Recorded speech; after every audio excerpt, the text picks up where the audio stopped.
आज का हमारा टॉपिक है कोहलर का अंतर्दृष्टि का सिद्धांत। कोहलर एक गेस्टाल्टवादी मनोवैज्ञानिक हैं। कोहलर का अंतर्दृष्टि सिद्धांत ये बताता है कि किसी भी समस्या के सामने आने पर उसमें समाहित आकृति को समग्रता या पूर्णता के रूप में लेना चाहिए। और कोहलर का ये अंतर्दृष्टि सिद्धांत ज्ञानात्मक सिद्धांत के अंतर्गत आता है। कोहलर एक गेस्टाल्टवादी मनोवैज्ञानिक है।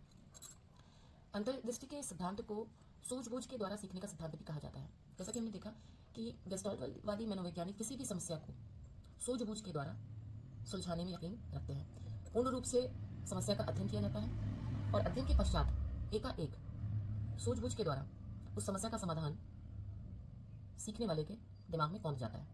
इसको और आसानी से समझने के लिए हम कोहलर द्वारा किए गए प्रयोग को समझने की कोशिश करेंगे। कोहलर ने जो प्रयोग किया, जिसके द्वारा उन्होंने अंतर्दृष्टि सिद्धांत को प्रतिपादित किया, वो प्रयोग उन्होंने एक सुल्तान नाम के भूखे चिंपैंजी पर किया था। उसको उन्होंने एक कमरे में बंद कर दिया और छत पर कुछ केले टांग दिए जो कि चिंपैंजी के पहुंच से बाहर थे, और उन्होंने कमरे में 3-4 खाली बक्से भी रख दिए। चिंपैंजी ने कई तरीके के प्रयास किए, लेकिन उसके बाद भी वो केले प्राप्त करने में असफल रहा। उसके बाद उसने सोचना शुरू किया और सोचने के दौरान उसकी नज़र बक्सों पर पड़ी और उसने बक्सों को एकाएक एक के ऊपर एक रखकर केले प्राप्त कर लिए। इस प्रयोग से पता चलता है कि चिंपैंजी ने पूरी परिस्थिति में उपस्थित जितने भी अवयव थे उनका समग्र रूप में प्रत्यक्षीकरण किया। उसने केलों पर गौर किया कि केले कितनी ऊंचाई पर हैं। उसने कमरे में उपस्थित डब्बों पर गौर किया कि डब्बे कितने हैं और किस प्रकार से इनका इस्तेमाल किया जा सकता है केलों को प्राप्त करने के लिए। उसके बाद उसने सभी उपलब्ध सामग्रियों तथा समस्या के हर पहलू का गंभीरतापूर्वक विश्लेषण कर उचित संबंध स्थापित कर लक्ष्य को प्राप्त किया। इसका अर्थ यह है कि समस्याओं और उनसे संबंधित पहलुओं को तुरंत ही समझकर उनका हल मस्तिष्क में अचानक पहुंच जाना। अंतर्दृष्टि सिद्धांत की शैक्षिक उपयोगिता की अगर बात करें कि कोहलर ने जो अंतर्दृष्टि का सिद्धांत दिया, उसका इस्तेमाल शिक्षण प्रक्रिया में किस प्रकार किया जाता है। शिक्षक के द्वारा जो कुछ पढ़ाया जाए, सीखने को कहा जाए, उसे अपने समग्र रूप में बच्चों के सामने प्रस्तुत किया जाए। जैसे कि चिंपैंजी को कमरे में बंद करके उसको किसी समस्या को सुलझाने के लिए उस कमरे में उसको सभी अवयव अवेलेबल करा दिए गए थे, जिससे कि वो सभी को समग्र रूप से समझकर उसका हल अपने मस्तिष्क में सोच सके।